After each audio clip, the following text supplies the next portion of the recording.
Alors bonjour tout le monde et bienvenue à une nouvelle édition de Pépito Live Costa Rica. Aujourd'hui, les amis, une émission très chargée. Nous allons parler aujourd'hui de notre relation, en fait, avec les Costariciens et les Costariciennes. Avons-nous des préjugés, nous, envers les Ticos? Oui ou non? On va avoir une discussion très franche là-dessus.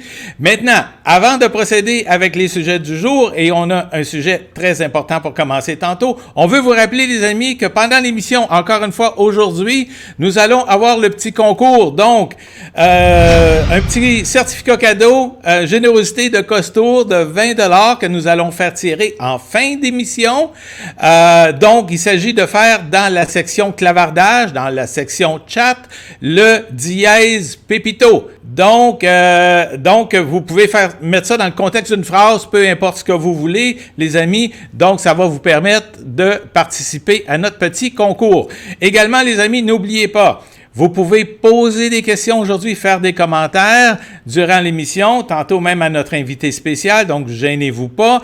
Et on vous invite également à vous abonner à notre canal Pépito Live Costa Rica via notre chaîne YouTube Pépito Live Costa Rica. Ça va vous permettre d'avoir plus d'informations, être plus interactif sur le contenu de nos émissions. Également, vous pouvez faire un petit thumbs up. Également, vous pouvez également partager l'émission.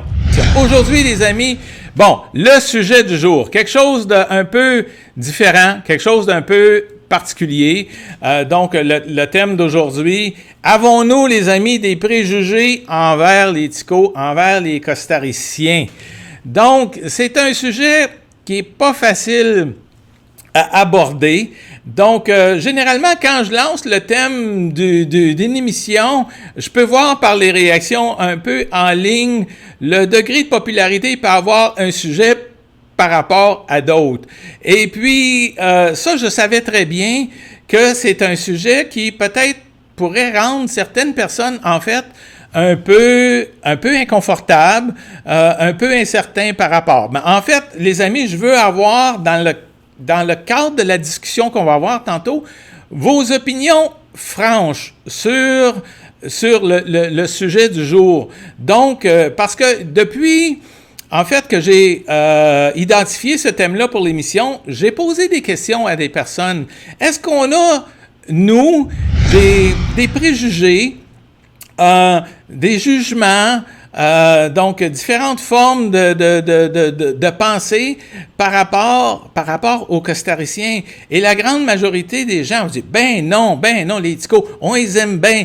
T'sais, mais la raison pour laquelle j'ai choisi ce thème-là, les amis, c'est parce que, en fait, j'en ai entendu des commentaires. Donc, je veux les partager. Et puis, tantôt, un peu plus tard, en fait, j'ai un ami, j'ai quelqu'un avec qui je suis en relation de travail, qui a accepté, comme Costaricien, de venir, en fait, nous partager un peu, lui, sa perception de ce thème-là ou cette discussion-là avec nous aujourd'hui. Donc, parfois, il y a certains stéréotypes. Donc, si on peut dire, qu'est-ce qu'un stéréotype? Donc, j'ai fait mes petites recherches. Un stéréotype repose sur une présomption. Une personne a une opinion toute faite en raison d'une identité.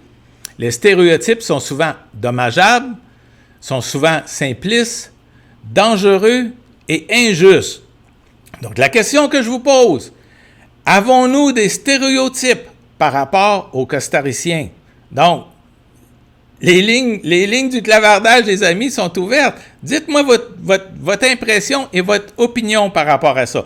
Donc, ça, c'est un des concepts qu'on va regarder. Puis, à travers tout ça, ben, les gens continuent à nous faire des pépitos. Gênez-vous pas, continuez à nous faire des pépitos pour avoir accès finalement au tirage de l'émission d'aujourd'hui. Pascal Méville qui dit « Pour moi, les Costariciens sont de bonnes personnes. Après, dans chaque peuple, il y a des bons et des mauvais. Il faut simplement pas faire d'amalgame. » Donc, un très bon point de vue, Pascal. Merci de partager votre point de vue avec nous. Un autre élément, OK, c'est la notion de préjugés. Là, on a parlé de stéréotypes, maintenant on parle de préjugés. Les préjugés sont des croyances. Cela comprend le racisme, des attitudes d'hostilité fondées sur la race, l'origine ethnique ou la culture. Donc, Est-ce qu'on a des préjugés? OK? Maintenant, l'autre notion qui est importante, c'est la discrimination. Qu'est-ce que la discrimination? Est-ce qu'on discrimine? Ça se dit-tu? Je ne sais pas. En tout cas, est-ce qu'on discrimine, OK, face aux Costariciens? Donc, la discrimination est en fait un acte. Il y a une discrimination lorsqu'il s'agit d'avoir une réaction par rapport à des croyances qui sont pleines de préjugés. Donc, est-ce qu'il y a de la discrimination par rapport aux Costariciens? Donc, en fait, la promotion d'aujourd'hui, vous avez vu, là, j'ai habillé Pépito là, avec son chapeau de roi, puis avec son bâton de roi, tout ça en avant de son château. Puis, en fait, j'appelle ça un peu, finalement, l'attitude du conquérant. Donc, l'attitude du conquérant, qu'est-ce que c'est l'attitude du conquérant? Bon, la personne qui arrive dans un pays, qui souvent n'est pas le sien, qui se fait un peu comme maître chez lui. Donc, ça, c'est le conquérant. Donc, est-ce qu'il y a des visiteurs? Est-ce qu'il y a des étrangers qui arrivent au Costa Rica? Est-ce qu'il y a des gens qui arrivent ici qui sont soit des expatriés, des immigrés, ou des gens qui sont ici en visite, qui expriment certaines formes de conquérance. Je ne sais pas si ça se dit, mais en tout cas, je l'invente. Donc, là, ce que je vais faire, et puis, je vais vous présenter certaines notions, certaines choses que, en fait, j'ai entendues et qui, à l'occasion, m'ont laissé un peu étonné. Donc, j'en présente quelques-uns, c'est des choses. Là, je vois qu'il y a un petit commentaire qui est rentré.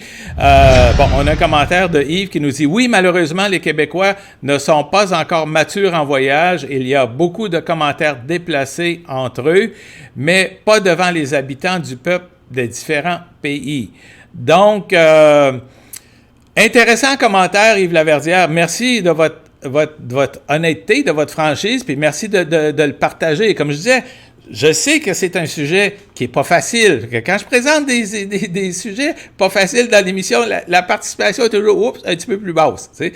Mais une des raisons pour lesquelles, en fait, je vais être honnête avec vous, c'est que c'est facile à un moment donné, quand on n'est pas chez nous, ou c'est facile dans la vie de façon générale, développer des opinions, développer justement des genres de préjugés par rapport à différentes situations. Puis des fois, on s'en rend même pas compte. OK? Puis là, je vais vous présenter un peu un inventaire de différents commentaires, de différentes situations que j'ai vues ou entendues qui sont, en fait, à mon point de vue, à moi, la réflexion de stéréotypes, de préjugés, et peut-être même, étonnamment, dans certains cas, peut-être même de racisme. On dit non, nous autres, on n'est pas racistes, nous autres. OK? Donc, OK, attention. OK? Donc, le premier commentaire, en fait, que ici, c'est une situation que j'ai vécue. Je vais vous remettre un peu en contexte. OK? J'ai entendu quelqu'un, OK? Une gentille dame québécoise, OK? On était, en fait, sur la plage. On est la veille du jour de l'an. Il y a beaucoup de gens. Le jour de l'an, en fait, c'est une des traditions importantes pour les Costariciens. Donc, c'est très festif. Et les gens, en grande masse, partent évidemment des montagnes, des grandes villes pour venir célébrer sur les plages au Costa Rica. Et, OK, j'ai entendu une personne dire, et puis, c'est pas arrivé juste une fois. OK? Donc, mais cet incident en particulier, j'ai entendu une dame dire « Ah, c'est pas drôle, les ticos sont débarqués. » Les ticos sont débarqués. OK? Donc, j'ai pris un grand respire, puis je me suis adressé à la dame puis en disant « Mais écoutez, qu'est-ce que vous voulez dire exactement par ça? » T'sais? Ben là, tu sais, c'est pas drôle, tu sais, ils sont tous ici, là. Tout à coup, on est inondé de ticos. Ben oui, mais ma chère dame, on est au Costa Rica. On est au Costa Rica. Vous pensez pas que les Costariciens n'ont pas le droit, dans des moments festifs, dans des fêtes traditionnelles, d'avoir des vacances, de venir célébrer sur leur plage? C'est-tu pas peut-être plus nous autres qui est débarqué? C'est nous, en fait, on est des invités dans leur pays. C'est une histoire vraie, là, je vous raconte. J'inventerai pas les choses que je suis en train de vous présenter, là. OK? Donc, là, je vois qu'il y a quelques commentaires qui sont rentrés. Je vais aller les voir tout de suite. Terry Galland, on a tous des préjugés, mais on doit s'y rendre compte et se poser des questions vis-à-vis notre attitude. Excellent point, Terry, puis c'est exactement la raison pour laquelle j'ai décidé de faire cette émission-là, parce que moi, je pense que des fois, on n'en est même pas conscient, OK? Donc, Yves Laverdière qui dit, oui, c'est ça, les ticos sont débarqués. Bon, et puis exactement ce qu'il disait.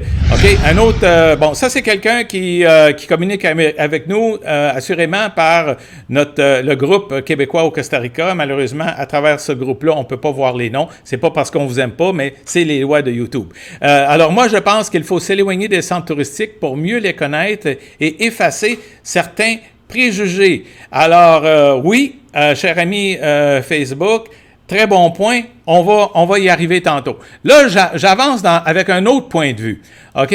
Là, bon, les ticos sont débarqués. Un autre point de vue, les Costariciens sont toujours en retard. Ça, c'est automatique. Ils sont tous toujours en retard. OK?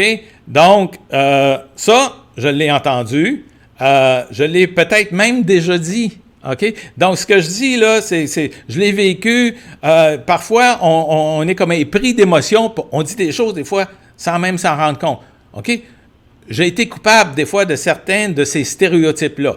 OK? Donc, c'est pour ça que je sais que ça existe. OK? Je vais parler bien honnêtement, bien franchement. Autant j'aime les Costariciens, autant que j'aime la culture, autant je suis ici depuis longtemps. À un moment donné, on se fait prendre dans ces réflexions ou dans ces commentaires, là. Les ticos sont toujours en retard, OK?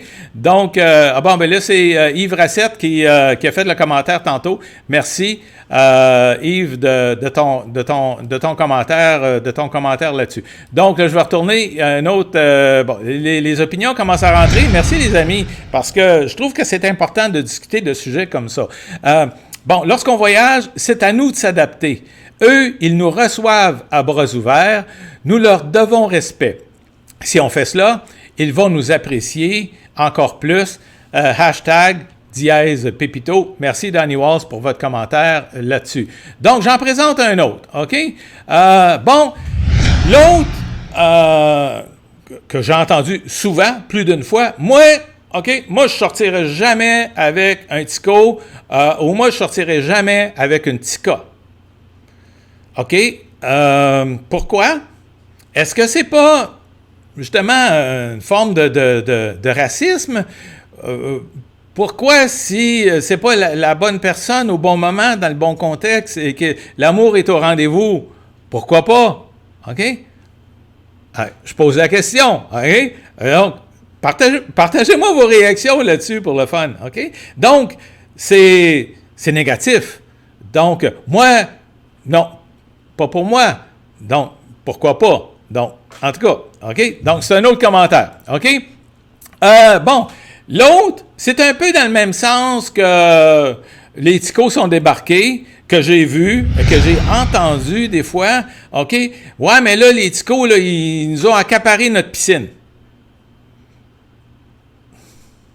Ouais. OK? Donc, c'est un peu, encore une fois, c'est l'attitude du conquérant, OK? Donc là, tout à coup, nous, OK? Tout à coup, qu'on est invités dans leur pays, tout à coup, nous autres, OK? C'est notre piscine, OK? C'est notre plage, OK? C'est notre Tamarindo, c'est notre Playa del Coco, c'est notre Manuel Antonio, c'est notre parc national, c'est notre piscine. Oh, vraiment? Et puis, on n'a pas de préjugés négatifs, nous autres, par rapport aux Costariciens. Ben, non, absolument pas, tu sais. Alors, tu sais, bon, Cal Mélan qui dit LOL, je suis marié avec une. Alors, bravo, Cal Mélan. Et puis, intéressant. En fait, c'est quelque chose que je veux faire à un moment donné, c'est une émission avec justement des gens qui sont en relation avec des Costariciens et des Costariciennes. Donc, bon, nombre de fois, j'ai vu des Québécois essayer de très mal parler en anglais au TICO au lieu d'essayer d'apprendre tout simplement quelques mots d'espagnol. Très bon point, Yves Laverdière. Donc, oui, chacun, on a tous nos degrés de capacité de pouvoir parler dans une autre langue. Donc, j'accepte votre commentaire sur ça.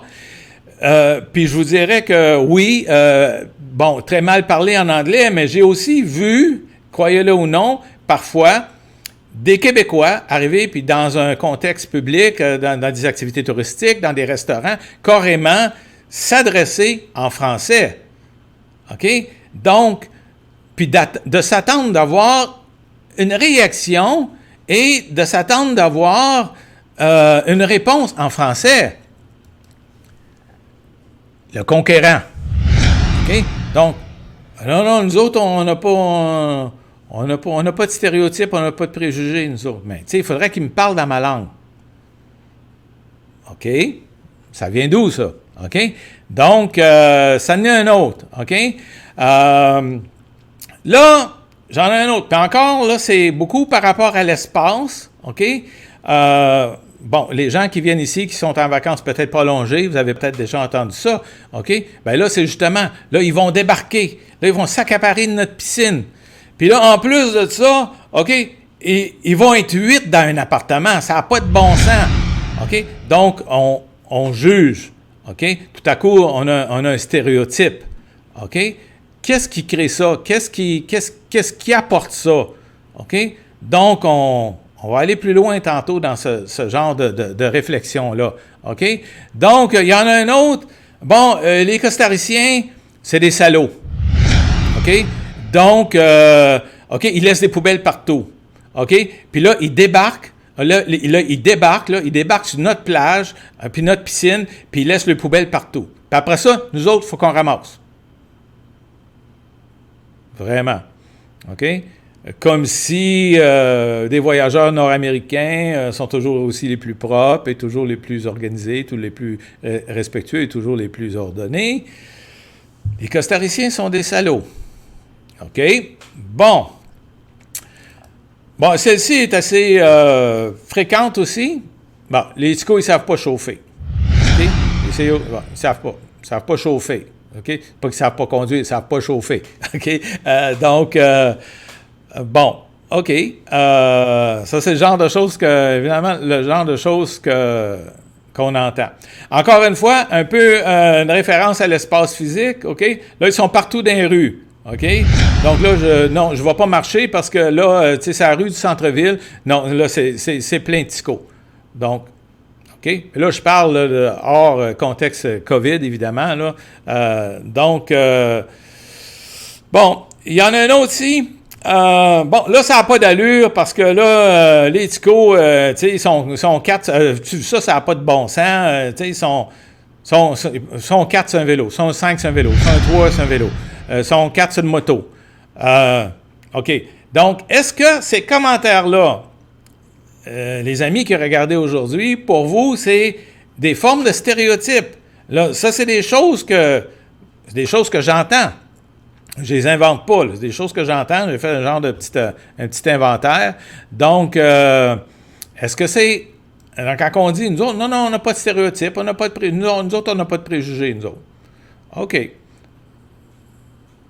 Bon, et ici, Terry Galland qui dit « Je vois les tasses Tim Hortons partout ici en Ontario. OK, ce ne sont pas des TICO qui les laissent traîner. » Bon point. OK. Donc, encore là. Les amis, merci beaucoup pour vos commentaires et pour votre franchise, pour ce dialogue qui est bien important. En fait, ce que j'ai fait, donc, je voulais avoir la perspective d'un Costaricien par rapport à ça. Puis je dois vous dire que, puis là, je vais faire un préjugé positif, négatif, je vais faire un préjugé en disant que les Costariciens, c'est des personnes très sensibles. Donc là, je mets une étiquette. C'est ça que je fais, là. Je mets une étiquette. OK? Donc, les Costariciens, c'est des personnes sensibles de leur personnalité. Donc, c'est des gens qui n'aiment pas beaucoup la confrontation, c'est des gens qui n'aiment pas beaucoup les conflits. Donc, d'aller chercher la perspective d'un Costaricien pour nous parler franchement dans le cadre de cette émission-là, sur ce point de vue-là, ça n'a pas été non plus complètement facile. Donc, j'ai finalement eu une discussion avec un ami à moi avec qui on est en affaires, et puis Helbert Acevedo, puis Chavarria qui a accepté de se porter un peu à l'exercice avec nous. Donc, pour nous donner un peu sa perspective à lui par rapport à certaines de ces questions-là. Donc, je vais vous présenter quelques clips et puis sur lesquels je vais vous demander de peut-être avoir aussi vos réactions. Donc, je vais en présenter 4 ça se fait en espagnol, évidemment, et puis, désolé de mon espagnol qui, à l'occasion, peut présenter des erreurs, mais je fais ça de bon cœur. Donc, je vais vous présenter un premier clip. Et puis, après ça, je vais revenir avec quelques petits commentaires là-dedans. Donc, le premier, en fait, est justement sur la question de est-ce que, justement, les Costariciens peuvent nous voir un peu comme des conquérants. Alors, voilà le point de vue de mon ami Albert. Un ejemplo. Por ejemplo, yo llego a Coco con mi plata, como turista. Yo voy a comprar cosas de usted, un tour de bote, cualquier cosa, alquilar una casita. Yo venía acá como un conquistador porque yo tengo el plata, yo soy el jefe, yo tengo toda la palabra buena. Hay de esos. Hay de esos. 80%. Sí. Alors, un premier commentaire de la part de notre ami Albert qui nous dit j'ai posé la question, est-ce que, quand les touristes arrivent, les touristes, on s'en vient ici, dépenser notre argent, acheter des excursions, faire de la location. Donc, est-ce qu'on a, à l'occasion, quand on arrive, nous, avec notre argent, puis on s'en vient dépenser notre argent au Costa Rica, est-ce qu'on n'arrive pas justement avec un peu un genre d'attitude de conquérant? Et la réponse d'Albert, un peu, justement, mal à l'aise de répondre, et qui dit « oui, 80% du temps ». Le prochain clip, ici, où on parle, justement, de notion de racisme. Pero son impacientes en el tema de que lo quieren ya. Y Costa Rica es muy diferente en lo que es parte legal y parte cultural. Bueno, ¿y crees que algunos son exigentes más allá de lo razonable? Sí. Bueno. Sin lugar a duda. Los visitantes a veces se comportan como conquistadores, superiores. Sí, vienen como exploradores, pero al final se hacen como grandes artistas. Entonces podemos decir que de esas personas a veces expresan alguna forma de racismo o juicio contra la cultura local. En cierta manera, es un poco difícil aceptarlo, pero sí, a veces tal vez ellos no lo quieren expresar así de esa manera, pero uno lo toma, lo comprende de esa manera, de que con los hechos te dan a entender que no eres igual, entonces es como una palabra así de racismo. Alors, vous pouvez voir l'expression dans le visage de mon ami Albert qui est vraiment, on sent vraiment un malaise d'exprimer ce point de vue sur un sujet qui est vraiment carrément pas discuté souvent ici, entre les Costariciens, entre les visiteurs, entre tout ça. Donc, en fait, qui nous dit que, nous, avec la culture nord-américaine, quand on arrive ici puis on veut quelque chose, on le veut maintenant. Donc, eux, ça crée un genre de malaise parce que, en fait, il y a une différence entre la relation d'affaires et la relation culturelle. Donc, c'est un peu dans ce contexte-là qu'ils positionnent ça. Et puis, que parfois, ça peut mener, en fait, à un genre de pression qui peut, en fait, être vu surtout à leurs yeux, et il rend un peu, je pense qu'il est raisonnable dans son affirmation, dans ce sens, il dit, parfois c'est pas volontaire, mais de notre perspective à nous, les Costariciens, on voit ça effectivement comme un genre de forme de racisme, et on le vit ainsi. Donc, à tort ou à raison. Donc, je retourne vers le lien de commentaires. Yves Laverdiano, problema para mí en espagnol, muchas gracias, et non, tu n'es pas dans les patates. Bon, merci Yves pour ton commentaire. Encore un autre, ça confirme tout simplement que je vois et je voyage depuis 50 ans dans plus d'une cinquantaine de pays. Ben oui, en fait, effectivement, c'est un bon point de vue parce que c'est pas juste au Costa Rica que ça se produit, évidemment. Nancy Drapeau, c'est bien et important que tu abordes et soulèves ce sujet.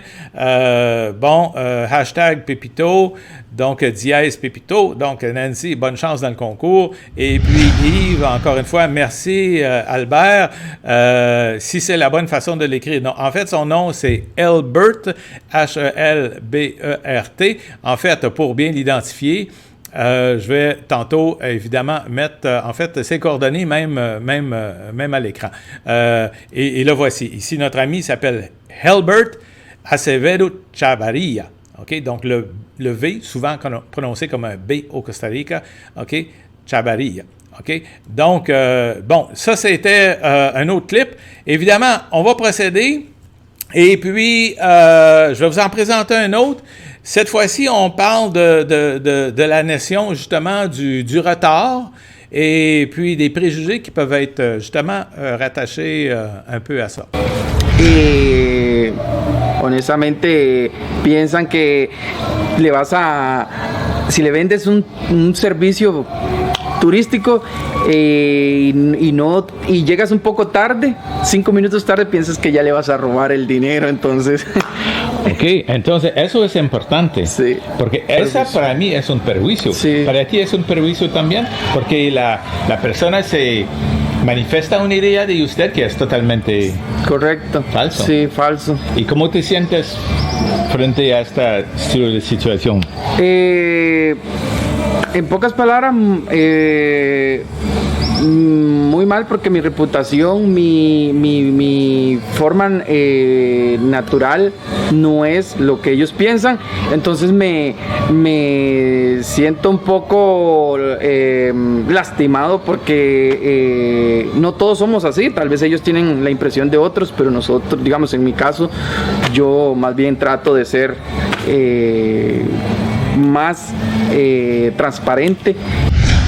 Bon, alors en fait, je résume encore une fois. Dans le fond, ce que Albert est en train de nous dire, c'est que, parfois, ça va arriver qu'il va être quelques minutes en retard par rapport à peut-être un travail ou quelque chose du genre, mais que nous, nous ou les gens, très rapidement, on tire à des conclusions, donc on tire à des jugements là-dessus.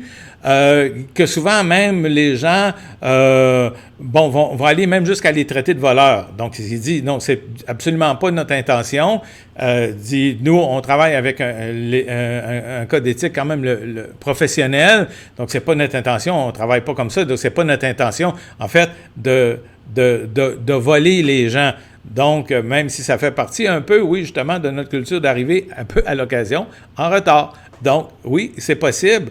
Donc, mais que souvent, à nos yeux, à nous, bon, on voit ça comme quelque chose de vraiment menaçant, non acceptable, et même qu'il peut s'installer une peur et puis aller jusqu'à les traiter de voleurs, le cas échéant. Donc, un dernier clip. Celui-ci, en fait, parce qu'au final, en fait, j'ai posé la question à mon ami Albert, j'ai dit, bon, ben là, maintenant, Albert, faut parler de voir de quelle façon, finalement, oui, on fait face parfois à ce genre de situation-là. Qu'est-ce qu'on pourrait faire, dans le fond, pour changer un peu, la situation? También opinas que si la gente toma más tiempo para tratar de dialogar con los locales, podría ser mejor.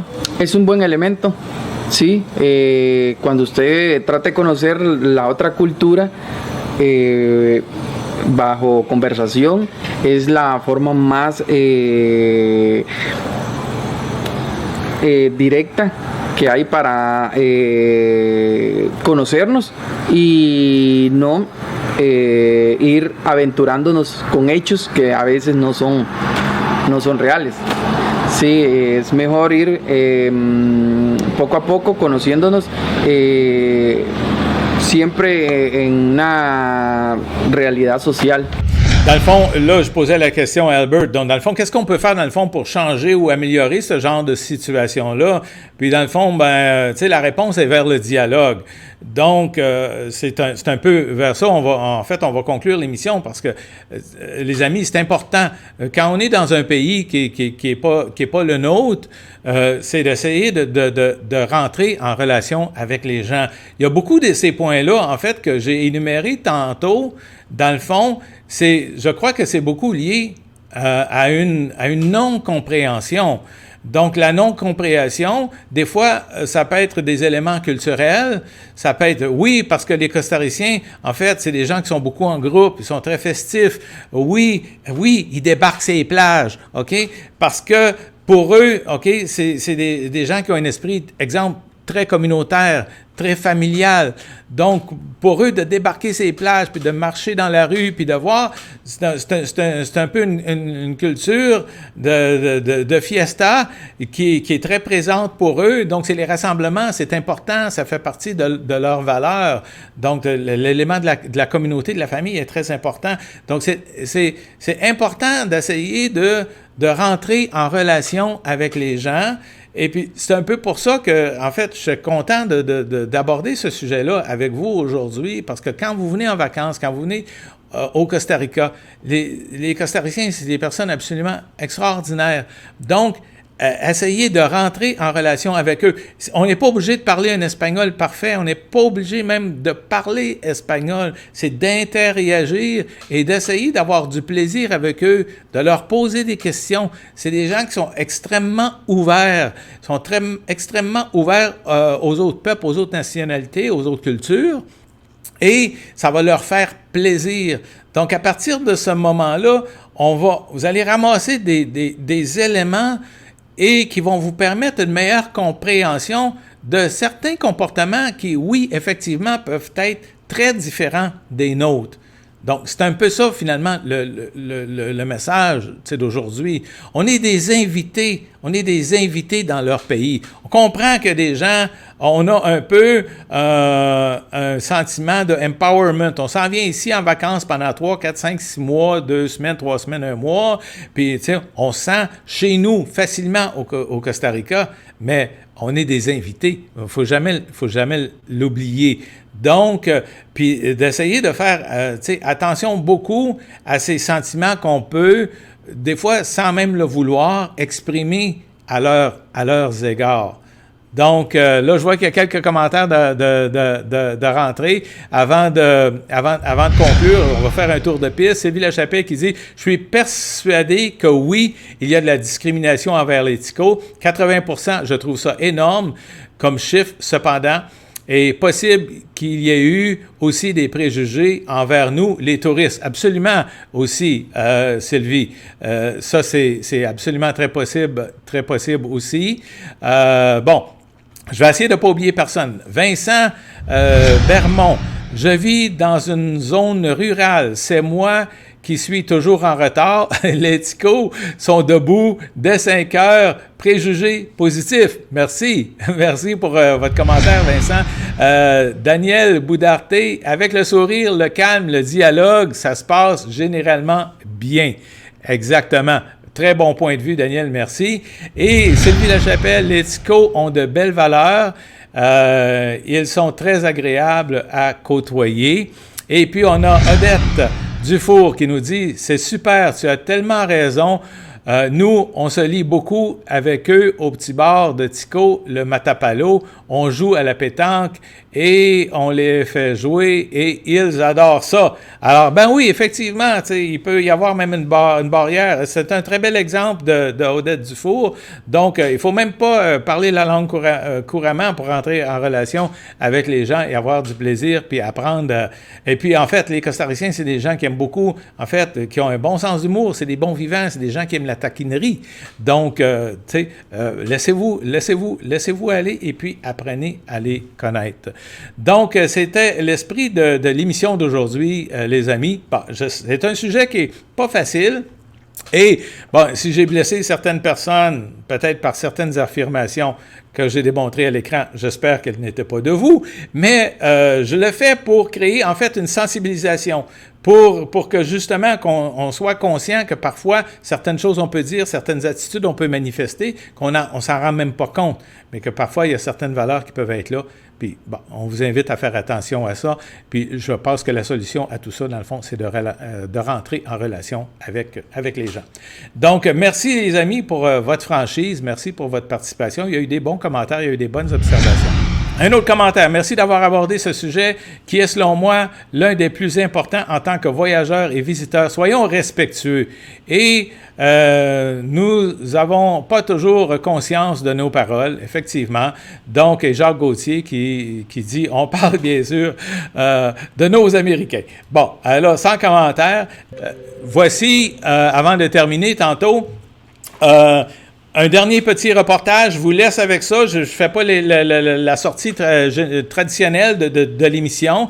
En fait, je termine avec un nouveau reportage qui nous vient, en fait, de Julie Aubin. Les gens qui suivent l'émission savent que Julie est en train de traverser le Canada. Donc ça, c'est son volet les plaines.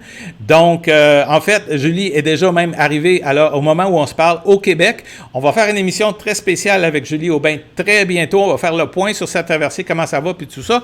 Mais je termine l'émission en vous disant merci d'avoir été là, merci d'avoir participé franchement aux commentaires et tout ça. Je vous trouve pas mal bon et puis je vous remercie. Et puis je vous termine avec ce reportage qui est un compte-rendu sur la traversée de l'espoir avec Julie Aubin et qui est en train de faire une levée de fonds à travers le Canada. Me voici traversant les plaines de l'Alberta, la Saskatchewan et du Manitoba. Le vent, le sable, les pesticides arrivent sur moi, de face, à 40 km/h. La sécheresse des terres m'assèche la bouche, les yeux et heurte mes poumons. J'ai soif. Il n'y a pas d'eau ici. Les petits lacs sont remplis de minéraux venant du sol et de produits chimiques venant de l'homme. Ici, sur cette immense surface transformée par l'homme, ne règnent que des champs de monoculture, d'élevage, des industries de charbon, de gaz et pétrolières. Ces terres asservies par l'humanité montrent des signes d'étouffement.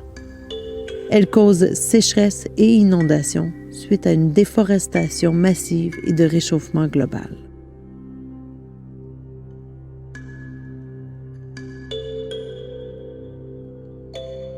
Je résiste et continue de rouler à contre-vent afin de me rendre à la prochaine station-service. Ici, je ne suis pas autonome, mais bien dépendante de ce système pour m'abreuver convenablement. Je suis dans un désert.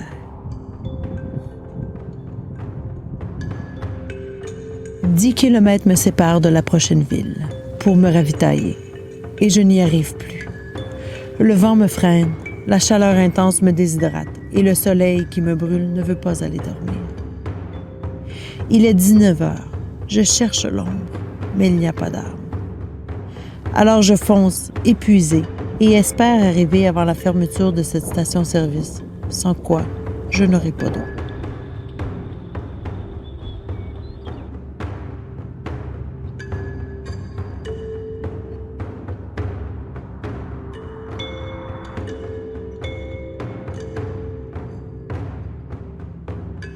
Aujourd'hui, 35 degrés Celsius. La beauté des plaines qui m'apporte une paix intérieure est aussi violente et épuisante. Je me bats depuis quelque temps avec ce vent qui ne tourne pas. Je résiste. Une solitude accablante s'empare de moi. J'apprends que la météo changera. Il est annoncé neige, vent et température sous zéro. À progresser dans ces paysages linéaires, je serais presque tenté de croire, comme certains, que la Terre est belle et bien plate. Mais le soleil me rassure que demain sera là, comme la rotation de mes roues au-devant d'incessants paysages, comme les vœux éphémères que l'on se fait jour après jour. Je réalise désormais à quel point l'eau est si importante pour moi. Elle représente la vie. Passé les plaines, je me ressource enfin de cet or bleu qui sera présente en abondance pour la suite du voyage.